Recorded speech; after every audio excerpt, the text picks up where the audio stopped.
እስራኤል ለሶማሊላንድ ይፋዊ እውቅና የመስጠቷ ውሳኔ በምስራቅ አፍሪካ ፖለቲካና በመካከለኛው ምስራቅ ውስጥ ትልቅ ለውጥ የሚፈጥር ሌላ አዲስ ክስተት ነው ሲል ዶክተር ደሳለኝ ጫኔ ተናገረ። ሚኒሊክ ዕዝ ባላጉ ተወርዋሪ ሻለቃና ልጅ ኢያሱ ኮር 23ኛ ክፍለ ጦር ቃኝ እንጅባራ ከተማን ተቆጣጥረው የተሳካ ቀዶ ጥገና በመስራት ድል ተጎናጸፉ።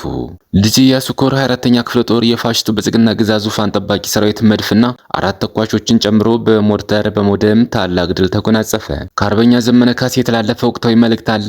ሙሉ መልእክቱን ይዘናል። የአማራ ፋኖ ብሔራዊ ኃይል ደቡብ አማራ ቀጠና አሳምነው ዕዝ አጼ ዘርዓ ያዕቆብ 1ኛ ኮር የ7 ለ7 ክፍለ ጦር ቃኞች በአብይ አህመድ ወንበር አስጠባቂ መከላከያና ሚኒሻ ባንዳ የእናት ጡት ቆራጩ አረመኔያዊ ኃይል ማታ በዛሬው ዕለት ጥቃት በማድረግ ድልን ተጎናጽፈዋል።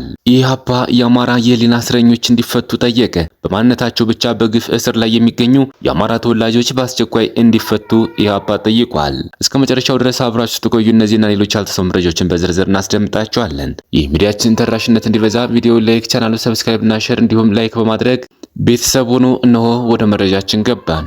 እስራኤል ለሶማሊላንድ ይፋዊ እውቅና የመስጠቷ ውሳኔ በምስራቅ አፍሪካ ፖለቲካና በመካከለኛው ምስራቅ ውስጥ ትልቅ ለውጥ የሚፈጥር ሌላ አዲስ ክስተት ነው። እስራኤል በምላሹ ወታደራዊ ቤዝ የባህር ጦር ሰፈር ለማግኘት የሚያስችላት ሲሆን ይህም ከሁቲዎችና ኢራን ጋር ያላትን ሽኩቻ በቀጠናው የበላይነት ማግኘት የሚያስችላት ሲሆን በምላሹ ሶማሊላንድ ጋዛውያን የመቀበል ግዴታ የሚጥልበት ይመስላል።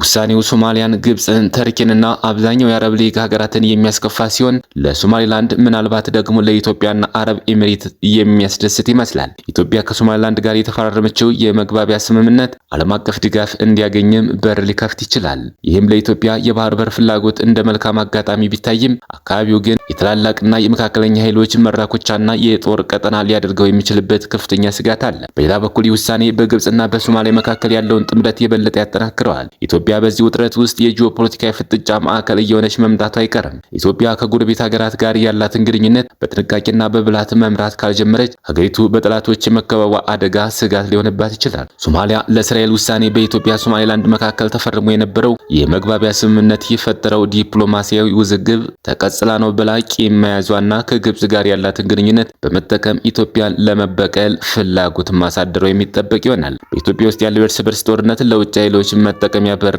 መከፈቱም የማይቀር ይመስላል ሲል ዶክተር ደሳለኝ ጫኔ ገልጿል። ሚኒሊክ ዕዝ በላጎ ተወርዋሪ ሻለቃና ልጅ ኢያሱ ኮር 23ኛ ክፍለ ጦር ቃኜ አጅባር ከተማን ተቆጣጥረው የተሳካ ቀዶ ጥገና በመስራት ድል ተጎናጸፉ። ሚኒሊክ ዕዝ የበላጎ ተወርዋሪ ሻለቃ 1 ሻምበልና የልጅ ኢያሱ ኮር 23ኛ ክፍለ ጦር ቃኜ በጥምረት ዛሬ ንጋት ጀምሮ እንጅባራ ከተማን በመቆጣጠርና የተሳካ ቀዶ ጥገና በማድረግ ከ15 እስከ 20 ወዳደር ሚሊሻ በመደምሰስ ብሎም 5 ክላሽ በማድረግ ድል ተጎናጽፈዋል። በተጋድሎ ፋኖች መለድ ብለው ወደ እንጅባራ ከተማ በውጊያ ጥሰው የገቡ ሲሆን በርካታ ሚሊሻ አልጋ ይዞና መንደር ገብቶ በተኛበት ተደምስሷል። በዚህም ከ15 ጋር የሚሆን ወዳደር ሚሊሻ የተደመሰሰ ሲሆን ቁጥሩ ያልታወቀም ቁስለኛ ሆኗል። ቀሪውም ወደ ጊምባና ተንታ ሸሽቷል። ከአርበኛ ዘመነ ካሴ የተላለፈ ወቅታዊ መልእክት። ተፈጥሯዊ እውነታ የጋራ ጠላት ያላቸው ኃይሎች ቢተባበሩ ተፈጥሯዊ ነው። የዘር ፍጅት የገጠመው ህዝብ ዓላማውን ሳያመቻምች ጥቅሙን አሳልፎ ሳይሰጥ ከሌሎች ሩቅና የቅርብ ኃይሎች ጋር ቢተባበር ተፈጥሯዊ ነው። የእሳት ባህር ውስጥ የተጣለ ህዝብ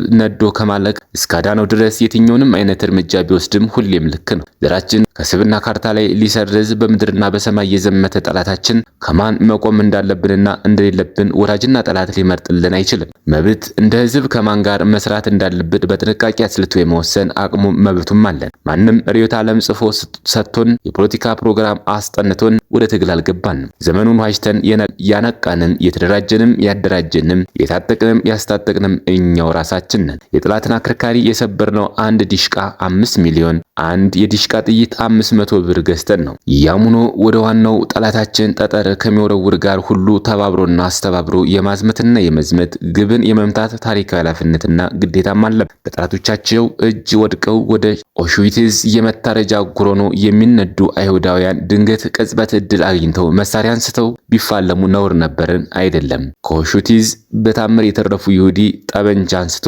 ጠላቶቹ ላይ ቢተኩስ ነውር ነበርን አይደለም። በኦሽዊትዝ ካምፕ ውስጥ 1,100,000 ገደማ ንጹሃን በናዚዎች እጅ አልቀዋል። ከነዚህ ውስጥ አይሁዶች 1 ሚሊዮን፣ ሮማዎች፣ ሲንቲዎች 21,000 ገደማ፣ አይሁድ ያልሆኑ ፖሊሾች 75000 ገደማ፣ የሶቪየት የጦር እስረኞች 15000 ገደማ፣ ፈረንሳዮች፣ ቼኮች፣ ኦስትሪያዎች፣ ቤላሩሳውያንና ሌሎች 12000 ገደማ እና እነዚህ ሁሉ ወገኖች ተባብረው ናዚን ቢያስወግዱ ነውር ይሆን ነበርን? ኃያላን ተባብረው ሂትለርን ማስወገዳቸውስ ነውር ሆነ? በፍጹም አይደለምም፣ አልሆነም። የኞቹ አብይ መራሽ ጥቁር ናዚዎች በዓለም ፊት የአማራን ሕዝብ የስር ፍጅት እየፈጸሙ ባሉበት የኢትዮጵያን ህምጥ ይሆን ስምጥ ሊከቷት እየተንደረደሩ በሚገኙበት በዚህ ወቅት ምን ያስጨዋቸዋል ከተባለ መልሱ ፍርሃት ነው፣ ጭንቀት ነው፣ ግራ መጋባት ነው። ምሕረት አልባው የታሪክ ማዕበል በራቸው ላይ መድረሱን ሲረዱ የሚያሳዩት መወራጨት ነው። በዚህ ሁሉ መካከል ታዲያ ወገን መወናበድ የለበትም። ባንዳ ለአረብ ኤሚሬት በወርቅ ቆፋሪ ሎሌነት ተቀጥሮ አካፋና ዶማ ተሸክሞ ከሱዳን እስከ ኢትዮጵያ ሸለቆች ያላበው ሲዞር የሚውለው አብይ እንጂ ሌላ ማንም ግለሰብ አይደለም።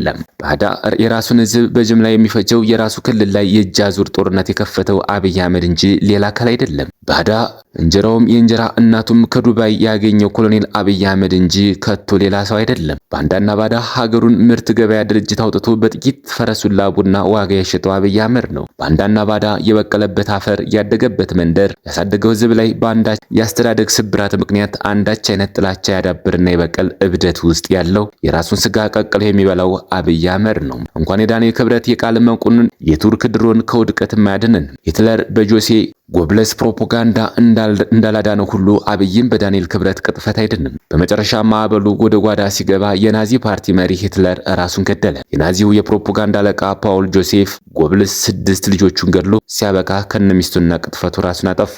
አብይና ዳንኤልስ እድሜ ይስጠን። አርበኛ ዘመነ ካሴ።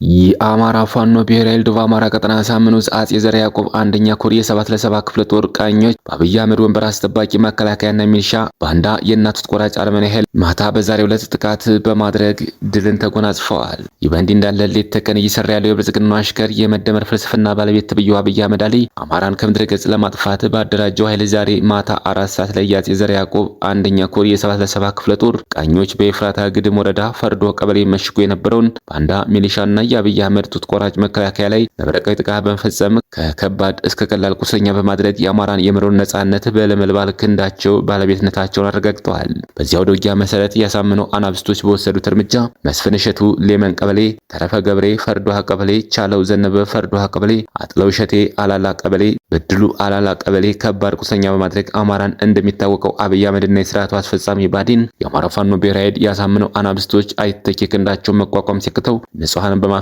ሴትነቶቻችን በመድፈር በከተማና በገጠር የሚኖሩ ማህበረሰብ በአስገዳጅ ሁኔታ እያሰቃየ አማራ የሚባል ትውልድ በአማራ ግዛትና በመላው ኢትዮጵያ እንዳይኖር በተለያዩ የሚዲያ አውታሮች ባሰማራቸው ጀሌዎች ከትላንት ዛሬ አድማሳቸውን አስፍተው የጥላቻቸውን ጥግ እያሳዩ ይገኛሉ። ሆኖም ይህንን የሞት አረመኔያዊ ስርዓት እኛ የአማራ ፋኖች አባቶቻችን ባወረሱን የትግል ስልትና ጥበብ አንድየ ነፍሳችን ለአማራ ነጻነት በተለያዩ የአውደ ውጊያ ቦታዎች እየመከትንና እየተፋለምን የበላይነት እየወሰድን እንገኛለን። በመጨረሻም ከትላንት ዛሬ በአንድነት አበክረን በመስራት ይህንን የብልጽግናውን ብር አስጠባቂ ሚሊሻና የብርሃኑ ጁላ የሴት ልጅ ጡት ቆራጭ መከላከያ ኃይል በሰፈራችን በተወለድንባት ቦታ መጥቶ ደፍሮናልና በገባበት ገብተን የመኖር ነጻነት በቅርቡ ለመላው አማራ የምናበስር ይሆናል። መረጃውን ያደረሰን የአፋብኃ ደቡብ አማራ ቀጠና ሳምነው እዝ አጼ ዘርዓ ያዕቆብ አንደኛ ኮር የህዝብ ግንኙነት ክፍል ኃላፊ አርበኛ አማራ ታዘዘ ነው። ኢህአፓ የአማራ የህሊና እስረኞች እንዲፈቱ ጠየቀ። በማንነታቸው ብቻ በግፍ እስር ላይ የሚገኙ የአማራ ተወላጆች በአስቸኳይ እንዲፈቱ ኢህአፓ ጠይቋል። የኢህአፓ ዋና ጸሐፊ ሚስጥረ ስላሴ ታምራት እና የኢህአፓ ህዝብ ግንኙነት ኃላፊ ይስሐቅ ወልዳይ በዛሬው ዕለት በቂሊንጦ ማረሚያ ቤት የሚገኙ የፖለቲካና የማንነት እስረኞችን ጎብኝተዋል። በዚህም ለዓመታት በግፍ እስር ላይ የሚገኙትን ዮሐንስ ቦያለው፣ ጋዜጠኛ ዳዊት በጋሻው፣ ክርስቲያን ታደለ፣ ሲሳይ አውግቸው፣ ቴዎድሮስ ኃይለማርያምን፣ ወንደሰን አሰፋ፣ ዶክተር ጫኔ ከበደ፣ ካሳ ተሻገርን ጠይቀዋል። እነዚህ በስም የተጠቀሱትም ሆነ ስማቸው ያልተገለጹ የፖለቲካ የማንነትና የህሊና እስረኞች ለሀገርና ለወገን እየከፈሉ ያለውን ዋጋ እጅግ ከባድ ነው። ኢህአፓ ለፖለቲካና ለማንነት እስረኞች ያለውን ጽኑ አጋርነት እየገለጸ መንግስት በአስቸኳይ ያለምንም ቅድመ ሁኔታ እንዲፈታቸው ያሳስባል። የሰብአዊ መብት ተቆርቋሪ ድርጅቶችና ዓለም አቀፍ የዲፕሎማቲክ ማህበረሰብም የግፍ እስር እንዲቆም መስራት ይጠበቅባቸዋል ብሏል። ዋጋ እየከፈሉት ያለው የኢትዮጵያ ህዝብ ከእነርሱም ሆነ ከቤተሰባቸው ጎን በመቆም ግንናውን በተግባር ሊያሳያቸው ይገባል ስንል ጥሪ እናቀርባለን ሲል ኢህአፓ በመግለጫው አሳውቋል። ክቡራትና ክቡራን የቻናላችን ቤተሰቦች ለሰዓቱ ያዘጋጀናቸው መረጃዎች እነዚህ መስሉ ነበር። በሌላ የመረጃ ሰዓታችን እስክንገናኝ ድረስ የዩቲዩብ ቻናላችን ሰብስክራይብ፣ ሼር እንደዚሁም ላይክ እያደረጋችሁ ጠብቁን። ቸር ያገናኘን። መልካም ቆይታ